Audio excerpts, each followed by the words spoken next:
You're listening to The Craft, a podcast for professional content creators who want to learn more about the people, process, and strategy behind the best content on the web.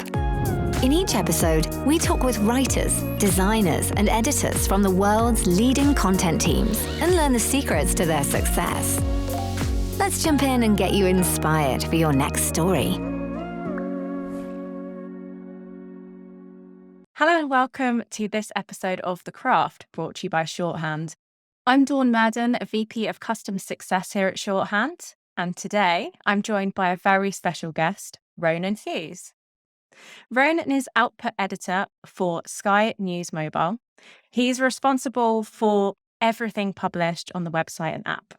Before joining the mobile team, he worked in production on just about every programme produced on Sky News. Ronan has been with Sky News for 17 years, and he's worked on pretty much every big news story during that time as well. And the news cycle has been pretty unrelenting of late. So I'm absolutely honoured to steal Ronan away from the news desk in this busy latter half of 2022. Finally, outside of work, Ronan is a father of two. He likes football or soccer and is a Manchester United supporter. Hello, Ronan. Thank you for joining us. Hi there. Glad to join. It's great to have you here. So I'm going to go straight into questions today. I'm very honoured to have you with us here and steal some time away. I know there's more big breaking news today, but I would really love you to tell our audience about yourself, a little bit about your career background and how you got to where you are today. I think I'm a weirdo because ever since I was about 11 years of age, I wanted to be a journalist. I either wanted to be a journalist or I wanted to be a private detective. I think it's because I'm nosy. Either way, it kind of works. There is part of me that sort of wishes that I actually did become a private detective because I think I'd get to uncover more things than I uncover with journalism. But both of them work. And I was in one of those strange positions from really early on in my life where I knew that I wanted to be a journalist and was able to kind of focus all my attention on actually doing that. Whenever I think I was 12 or 13, and my mum got me a typewriter for Christmas, one of the old school ones where you need ink to actually type out. And I liked writing. I liked the kind of the creativity of it, and that sort of spurred me to make decisions as I went through school and into sixth form college and then university, which were really kind of focused towards a career in journalism. And when I got there, I was really delighted, pleased to get my first job, and then work my way up. And like everybody who gets to a certain age, we all sit back from time to time and think, do I really want to keep doing this for the rest of my life? It's pretty relentless. Let's be honest, it's a pretty stressful job. But I see other colleagues who kind of leave journalism and go across maybe into PR or decide to do something completely different. And I do think, is now the time for me to consider doing it before I get too old and become impossible to kind of learn new things. But actually, because I slapped myself in the chops and realized, no, I don't. I actually really enjoy this. I really enjoy the immediacy, the fact that every single day is different. And my God, the last year, I mean, it's unrelenting. After the years of COVID, which were just a totally different thing altogether, it's good. It keeps us on our toes. That's got to be a good thing, right? Yeah, so I was going to ask, what was your very first job? So my first job was actually working in a stationery shop in a place where I sort of grew up and went to school, which is Hyde in Greater Manchester, a place which is best known as where Harold Shipman had his doctor practice. Unfortunately, it's not known for a great deal more than that, other than a very good football team with a plastic pitch. But I digress there. But no, my first job was in a stationery shop there whenever I was, I imagine, 15 or 16. And I actually kind of worked then. I worked in a local kind of restaurant and pub, and worked all my way through kind of university. Was always quite kind of independent of mind and thought, and wanted to fund my own way through. And so I've always kind of worked alongside what I've kind of all my studies. And I like working. I like the kind of the environment of it. And while I'm delighted that I no longer work in the stationery shop, no offense to other people who work in stationery shops, um, it was a good kind of very early grounding in actually the skills you need for life, and actually being able to build relations with different people from different backgrounds. So it was a good start. I went on and done. I mean, I worked before I actually sort of graduated and got a job in what I'd studied to do. I did a load of random jobs. I mean, I have worked at Cheltenham Racecourse serving dinner. I've worked in a factory in Leeds, weirdly cleaning stuff for kind of the military, like military grade kind of things. I don't know what they were. I've worked in a few different pubs and very nice restaurant in Leeds, 42 Le Cours, because I went to university in Leeds. Yeah, I've done a few different random things over my time. I'm sensing some themes of other journalists that I know and I've spoken to as well. And yeah, sort of two themes that you wanted to do it from a really early age. That seems like it seems to be common among a lot of journalists. And also that kind of element of doing lots of different jobs while you're trying to perhaps find your break into journalism as well. So what was your first kind of break into the journalism world where you're like, "Ah, I'm a journalist now. I've made it." I get my first break, I think, was whenever I was at uni, and I was in touch with the people who do the Irish Times or Irish Post. I can't remember which it is now. I think it's the Irish Times, which is the Irish newspaper in the UK, because I'm from Ireland originally. And I've sort of got in touch with them and to try and do some freelance work, and wrote a couple of articles for them and got paid for it. So that was the first time I'd done journalism and got paid. So that was my that I considered to be my kind of my break into it. So I'd done a bit of work experience, like for the local newspaper. When I was at uni, I did the kind of the radio station, that kind of thing. But actually, whenever I first got a check, and back then it literally was a check, it was quite exciting. And it was just, I think I went along to like an Irish band that was playing in Leeds. It might have been, I can't remember who it would have been back then, but went along and sort of wrote a review on it. And then I also did a couple of kind of Irish events, which were going on there. And yeah, that was my first kind of break into it. And then when I left university, I did some work experience at Granada Tonight in Manchester while kind of searching for a job, but was in a kind of lucky position because right at the end of uni, I got a job interview down in London for a production company called Hughes and Associates, who produced Ford Motor Company's internal news program. And I went down for the job interview. There was a couple of people who went from my course because there was a sort of a link between somebody who had graduated from Leeds doing broadcast journalism like myself and this production company. So they had a kind of not intern, but kind of first out of the blocks job in journalism for Uden. So there was a few of us went down for interviews, did my interview. It all went really well. And it all went really well because I spent about three quarters of it talking about football. Because the day that I went down was the day of the Manchester United Bayern Munich Champions League final in 1999. And I'm a Man United fan, as you have pointed out already. And so I'd gone down to do this interview. My interview was at about 2 o'clock in the afternoon, maybe even 3 o'clock in the afternoon. And so I was chatting to the guy, talking about kind of, what I'd done in journalism, yada, yada, yada. And then he said, what else interests you? So I got on to talking about football. He was a huge QPR fan. So we kind of clicked a little bit talking about football. That all went well. And then I went and got my train back up to Leeds. But the train going up to Leeds was delayed And as a result, I was on the train while the Champions League final was happening. Now, go back to a stage when you're on, right? Imagine a train and trying to listen to something on your phone with 4G. It's normally a bit sketchy. Now, imagine doing that before there was even 4G. I had classic old school radio with batteries and trying to listen to it, and it kept cutting out, and trying to listen to the game, and we were losing. It's all going badly. And I was like, "Oh, this is miserable."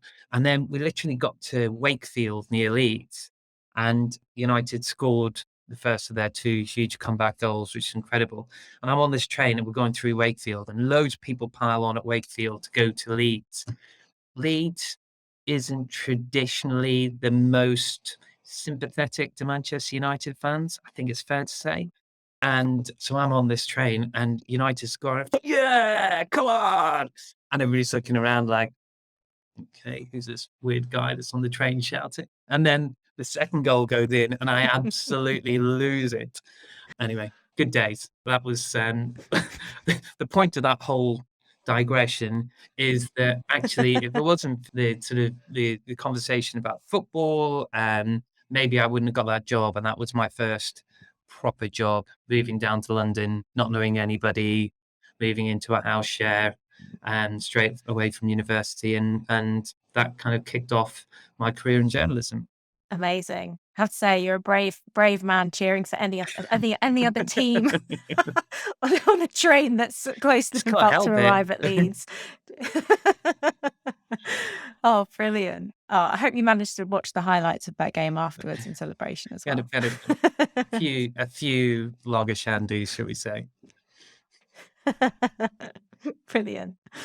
And thinking about the span of your career so far, what successes stand out to you and why? I think one success, and I know you'll sort of come on to talk about kind of advice later on in the conversation. Early on was actually bouncing around. I kind of didn't stick in one job really for it took about kind of 5, 6 years before I really stuck in a job for any considerable amount of time. And that I think early on in my career was really helpful because I got to meet lots of people. I had no contacts in journalism before I started, and it allowed me to move around and learn lots of skills and move up quickly. And as I worked in Murden, so I was doing the Ford Motor Company internal news channel, and that involved me filming stuff, editing, scripting, even doing a bit of voicing, um, which was just those skills you wouldn't have got so early on if I was in a conventional newsroom. And I was able to kind of learn from people around me who had considerably more experience. And then I moved from there and I went to an automotive channel, which was run by Sky at Pinewood Studios. So just working at Pinewood was incredible. I sort of, did that again. So Uden was there for about 9 months.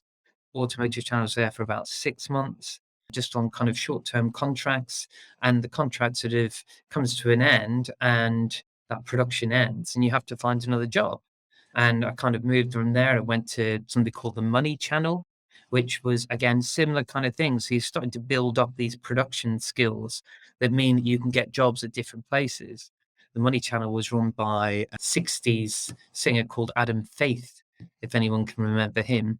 He was also an actor, but he was into investment. So that involved going into work at 6 o'clock in the morning, 5 o'clock in the morning, and doing shows which tried to pick apart company results. I mean, I knew nothing about financials, but you learn in the same way I knew nothing about motor companies and vehicles and production lines. But the point is you start to learn those different kind of skills and make those contacts. And it was there at the Money Channel that I actually met one of the kind of the presenters. Also did some freelance work at Channel 5 News in the ITM building. And when the Money Channel actually came to an end, it closed. Back in there about kind of, again, 9 months. I did start to think that I was somehow cursing these places, but hey ho. Whenever that closed, the presenter was able to put me in touch with the person who was in charge of freelancers at Channel 5 News. And I was able to go across, get some kind of shadow shifts to test out. And then that got me into ITN. And that was really my first sort of big jump into proper hard news journalism and TV production. And from being in the ITN buildings, able to move across to ITV News as well. From there, I was able to get freelance work at Sky News, which was got me into Sky. And then again, it was just getting to know different people, but also at that stage, starting to get a flavor for um, really tight deadlines. Because before you were working on productions, which the deadlines weren't literally 2 hours away. And that really excited me. And I kind of learned a lot in those kind of early days about what I wanted to do, and the lure of breaking news, things which happen fast, making quick decisions, but also about creativity and how I like to do things which are different. And that was really kind of influential, I think, early part of my career. I learned a hell of a lot in the time when I was freelancing at Channel 5 with some fantastic editors there.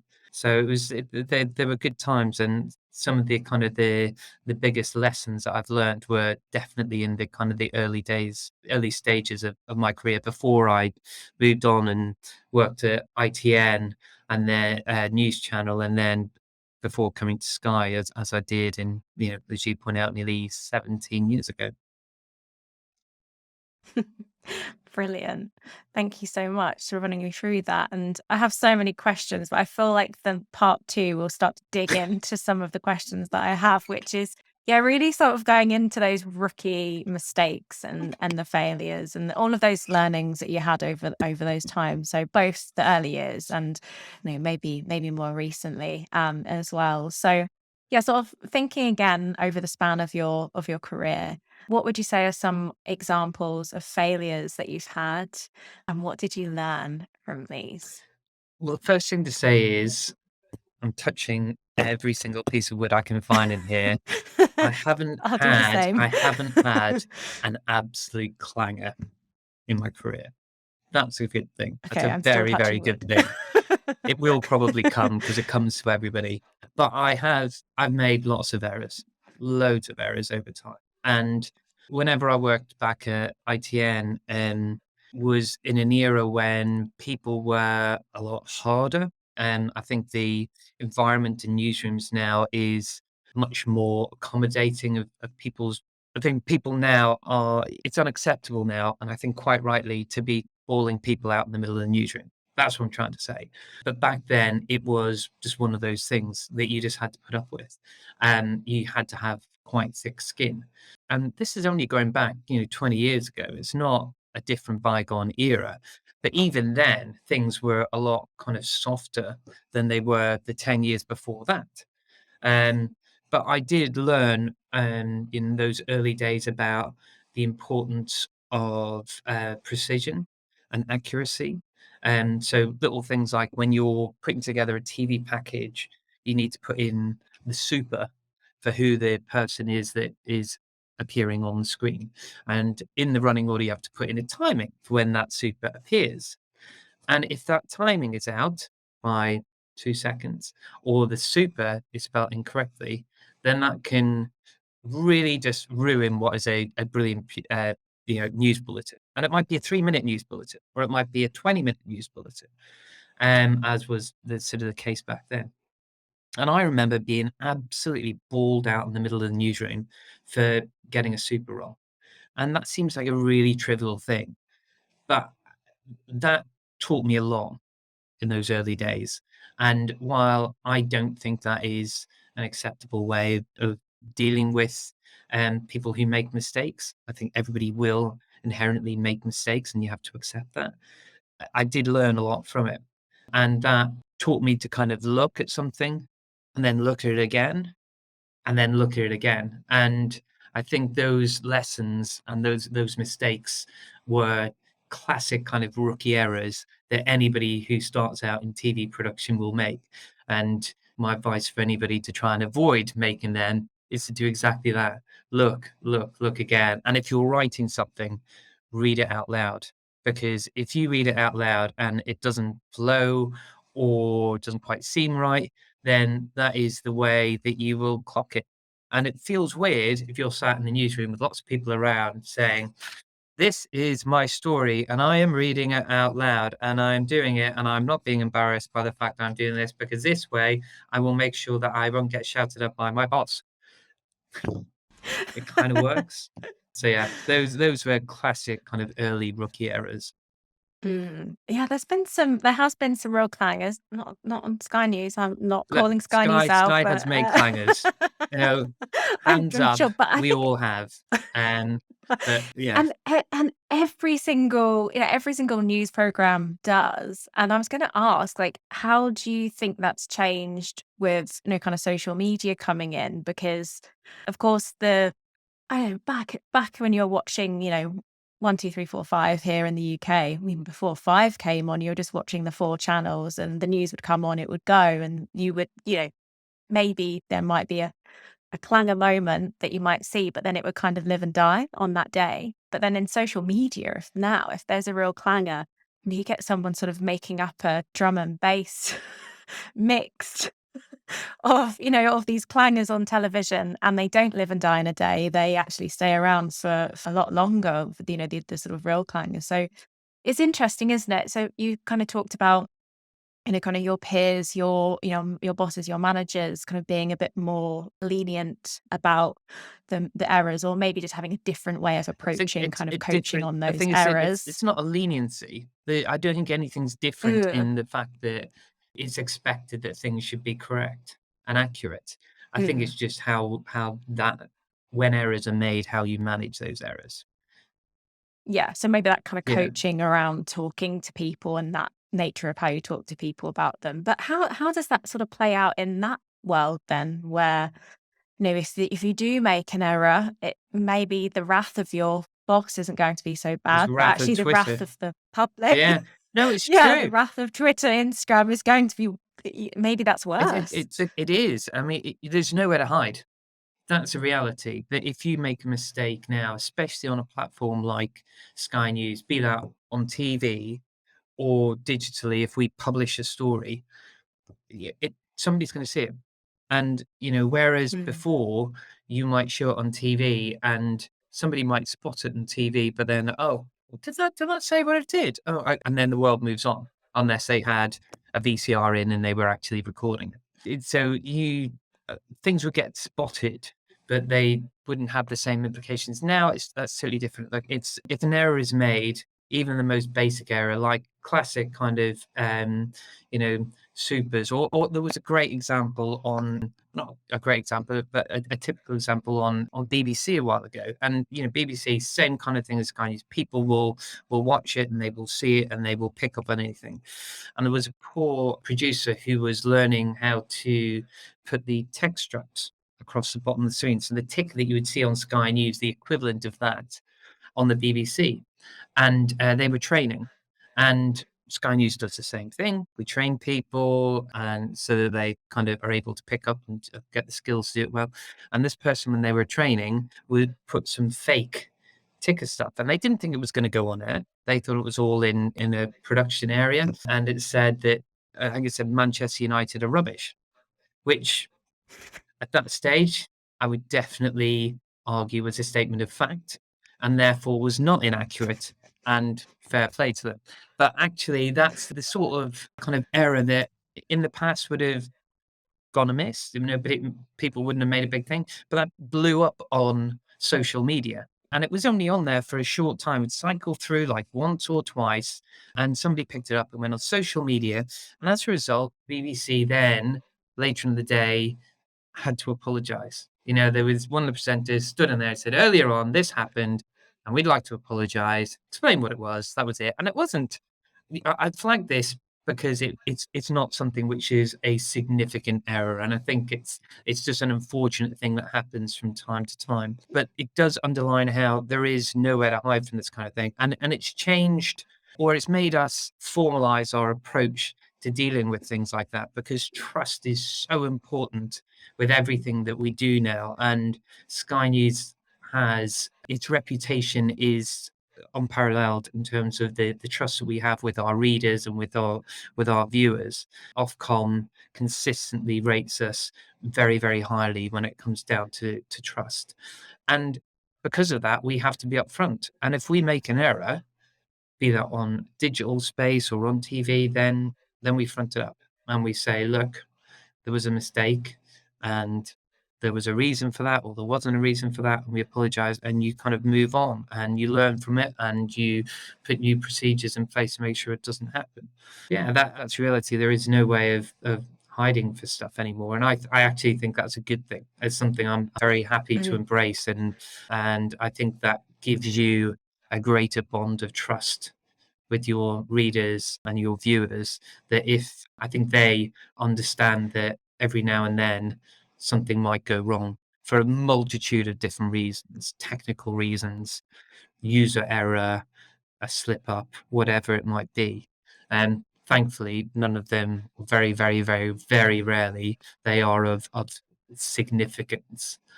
But I think it's important that we are transparent about those things when they do happen. Definitely. And I imagine, sort of in the world of breaking news, that's even more important because, like I say, I was looking up. Yeah, obviously we've spoken before in Food for, but I was having a little look around what you've done previously, and I know that I think it was like in 2017 you spoke at an event and said that sort of breaking news is so hard to achieve now because of social media, and it was Twitter at the time because Twitter was breaking every single news story. So I suppose you have that element of it's really hard to be first with news across any of the news channels. Not only the other news channels that you're competing with, but you're competing with social media as well. So yeah, sort of how does that play into kind of what you said there around sort of transparency and trust? Because I guess you're wanting to make sure that you are first with the news and you're timely and that you're delivering that news.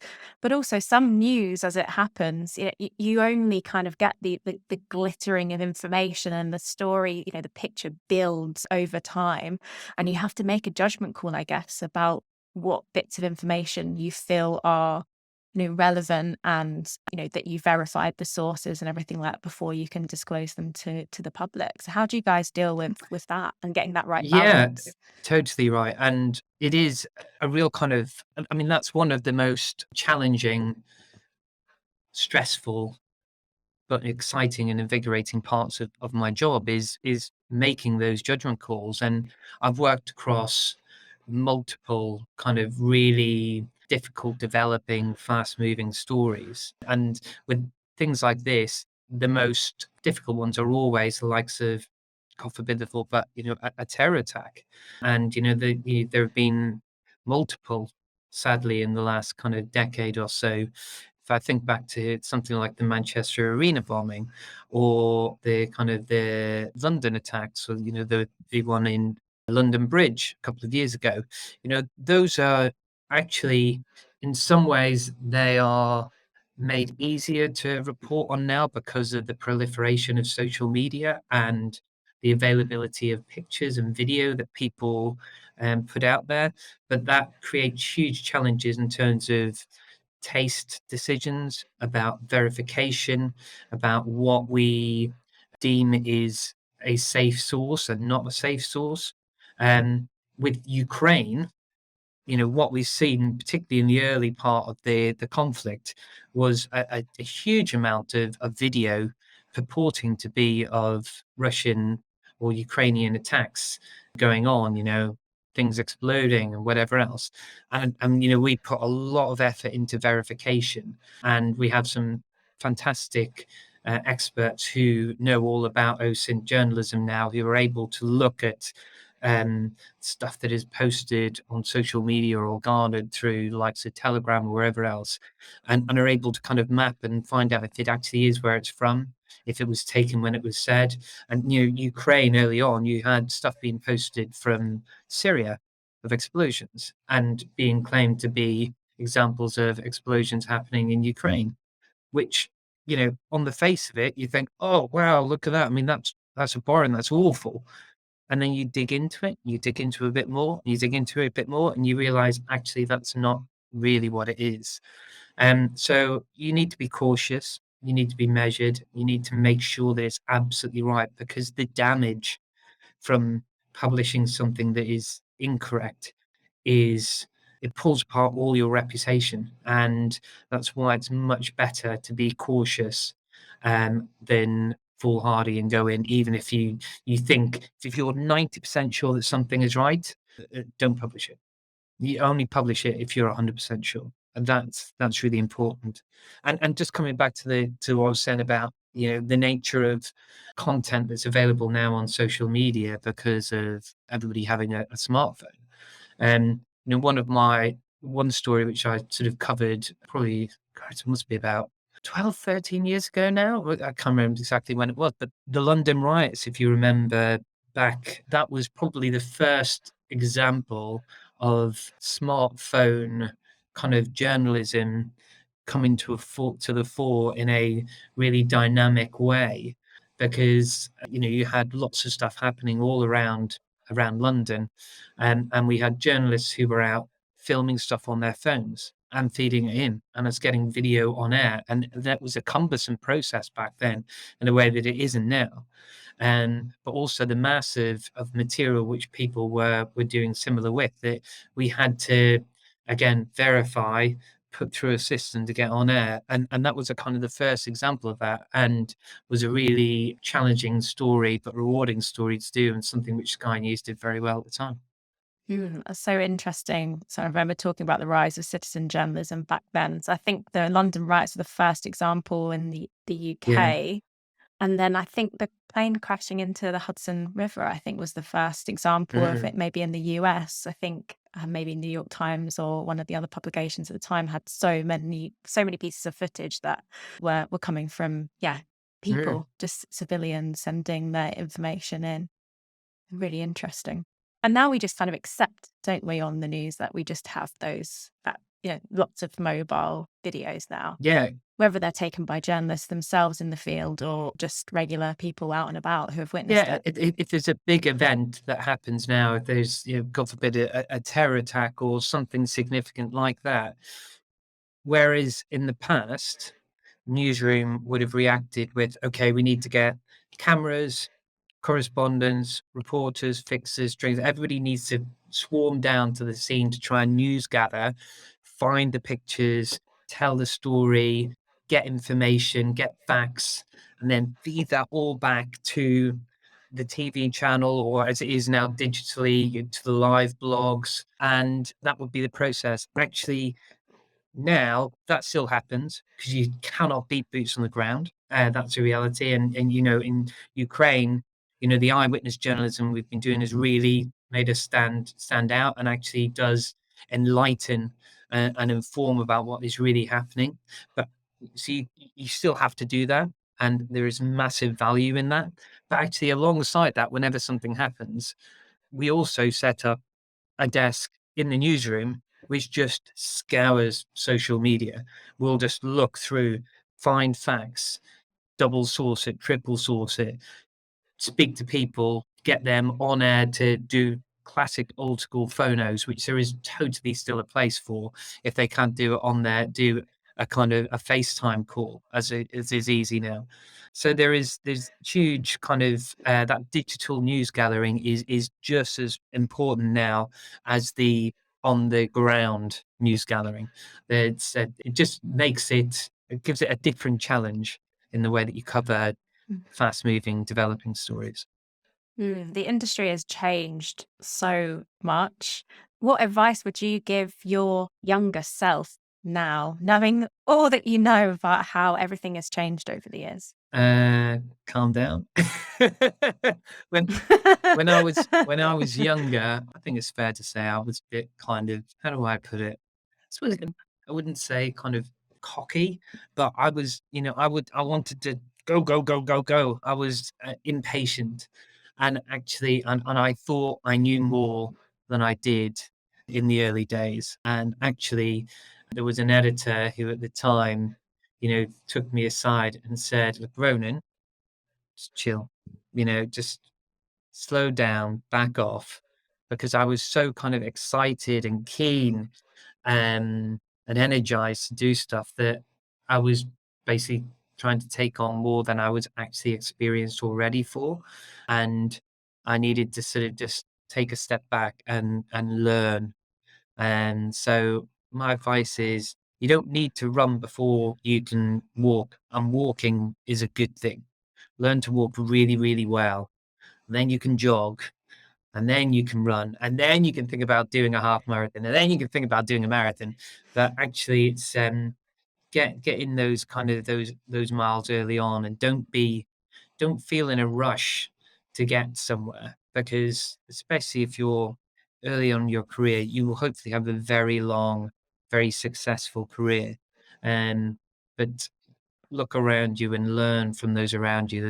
There will be lots of people who have a lot of wisdom and insight, and knowledge, and you will get to the point where you have taken all of that in, and you're then able to sort of push that back out again and impart that onto other people.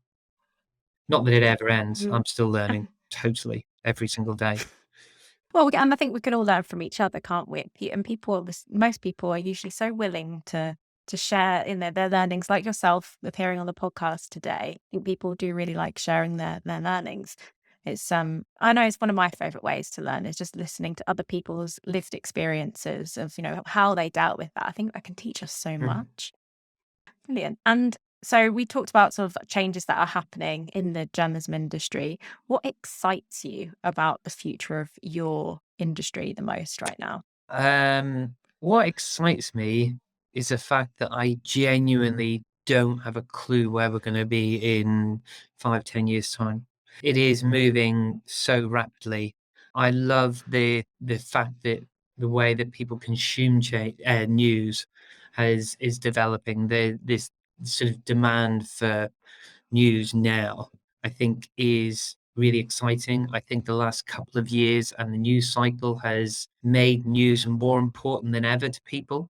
It's underlined the value and the importance of what we all do in journalism.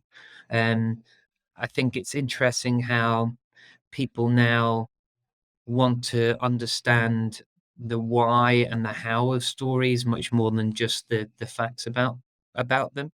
And there's a really big part of what we do now is adding value to the stories, be that in terms of kind of analysis and explanation. And what excites me is the kind of the way that video is becoming more important than ever in terms of showing what is going on in the world. And Sky News has always produced incredible video, and now we're able to push that to more people than ever, thanks to social platforms like YouTube. And yeah, I think it's just the thing that excites me most is just not really knowing what things are going to be like in 5, 10 years' time. I mean, it blows my mind that, you know, one of these, was hardly around 10 years ago, and how that has transformed the way that we um, gather and publish news. Yeah, so that's probably what excites me most of all, the unknown. Yeah. And like you said, you've had so many changes over the last couple of years. You've had COVID, you've had so much news in the last couple of months in the UK as well. How are you sort of feeling about the news cycle at the moment? What does life look like for you at the moment with everything that's happening? I genuinely thought that 2022 was going to be a slower news year. I thought that going into it, we sat around because we'd had, 2020 and COVID, which transformed everything and was a really challenging year in terms of, covering a really hard, impactful story and doing it in the right way and a sensitive way, but also managing a big team of people and putting in place the facilities for people to work effectively from home. And that's totally transformed how we operate.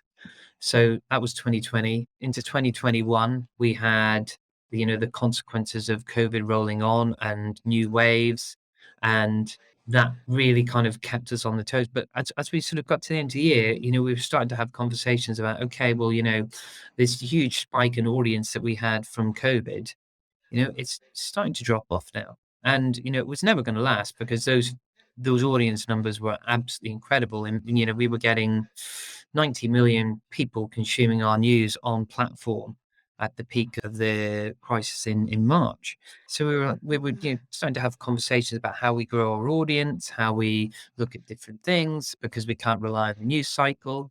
And then 2022 sort of kicked off, and this thing was happening out in Ukraine, and nobody really thought that Putin was going to properly go in, and it happened. And then Partygate came along. Um, we've had transformative events with the royal family, but before the passing of the Queen, we had Jubilee, which was a significant event, and everything that's been going on with the wider royal family, Andrew and Harry, and new prime minister at the end of it all, who inadvertently, she would argue, triggered an economic crisis. It's been a seismic news year, and in a way, it's difficult with dealing with the news to put in place a kind of a lasting kind of strategy.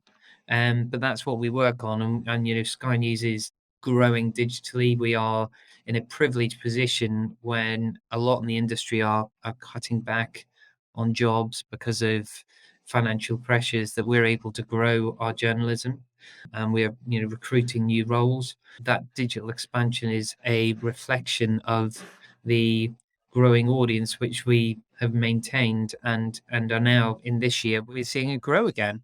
And that is, of course, it's down to the news agenda, but also I think it's because lots of people have come to Sky News in the last 2, 3 years, and they've seen Sky News for the quality, trusted product that it is, and they've stuck with us. And I hope that those people will build that kind of bond of trust I was talking about before. And you see it on, particularly on TV, when something happens, people switch on their TV and come to Sky News. And actually what's happening increasingly now is when something happens, people switch on their TV, or they go to the live stream on their phone, which is just important um, for us in terms of making sure that we're getting the content that we have out to as many people as possible.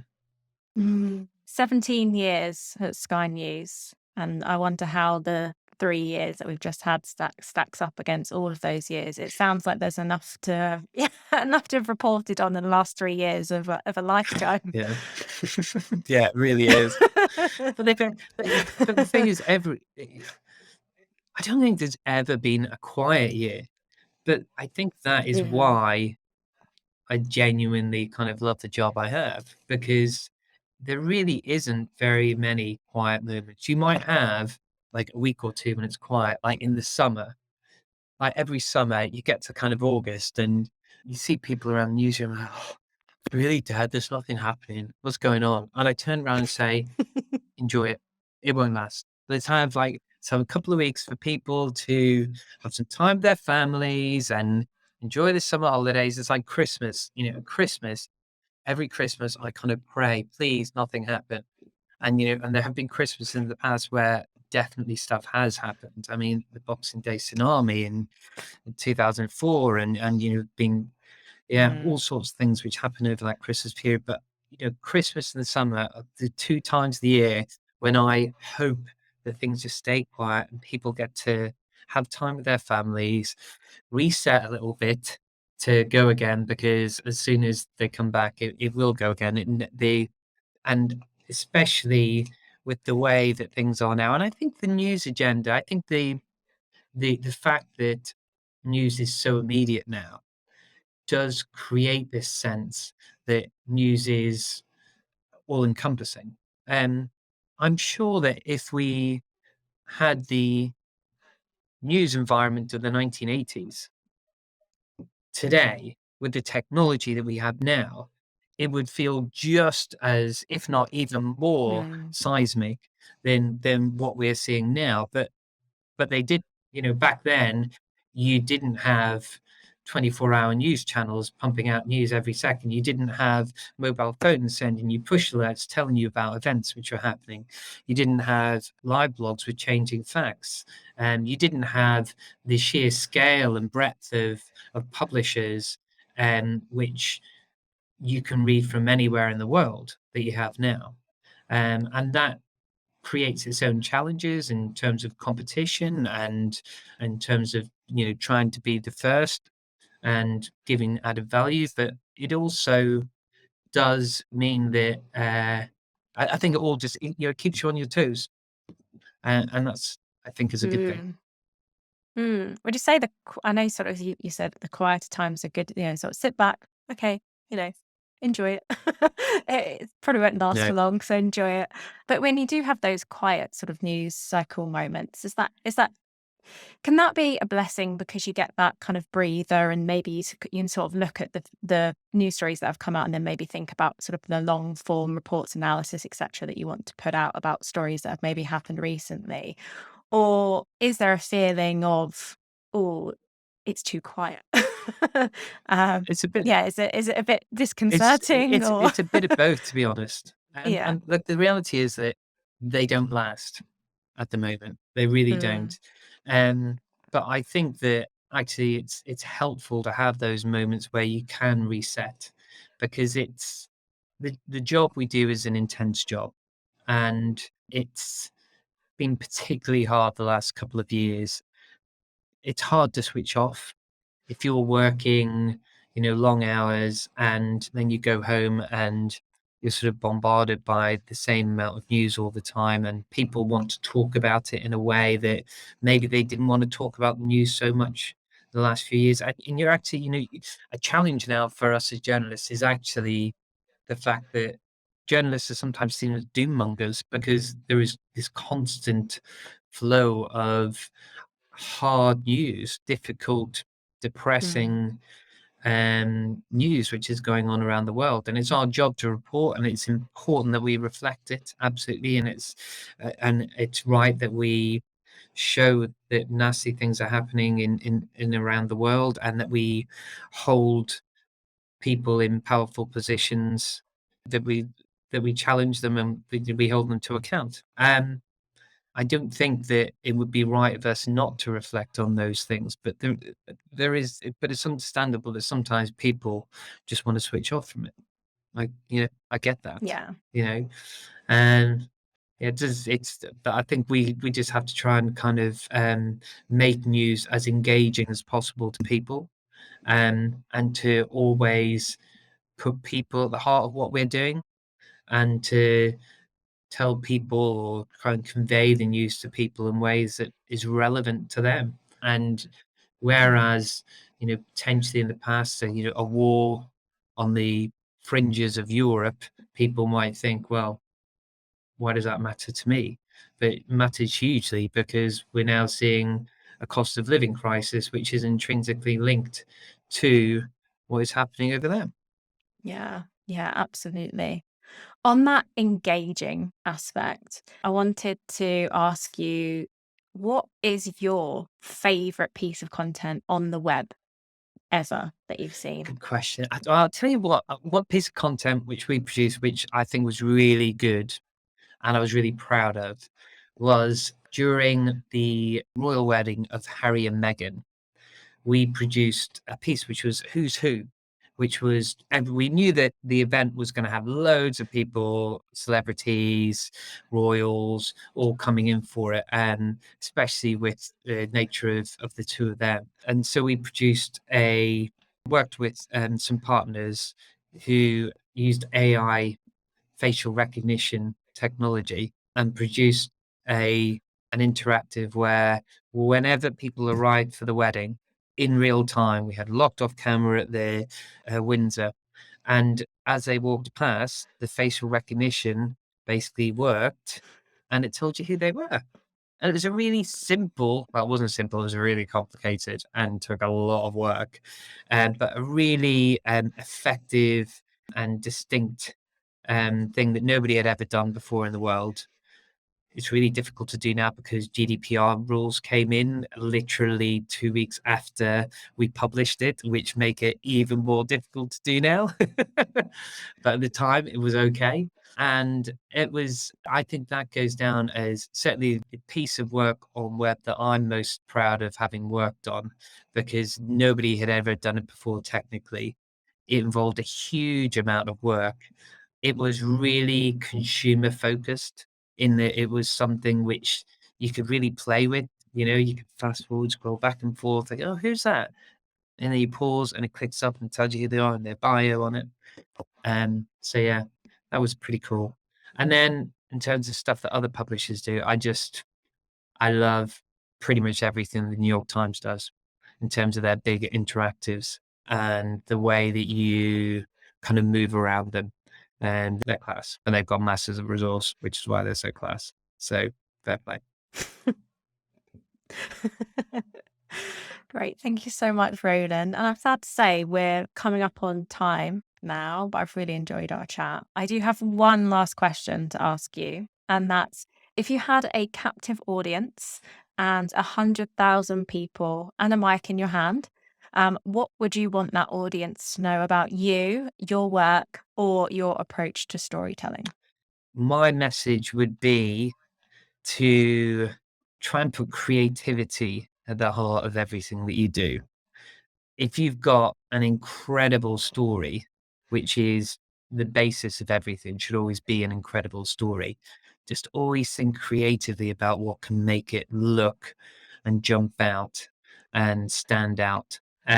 Whenever I was early in my career, I used to, when Sky News used to, was very famous for having its big news wall. And we used to do really big, bold graphics, which would really fill the newsroom with 3D objects, which was dynamic and creative and exciting, and now looks really cheesy and awful. But at the time, it felt right and it felt really on the money and new.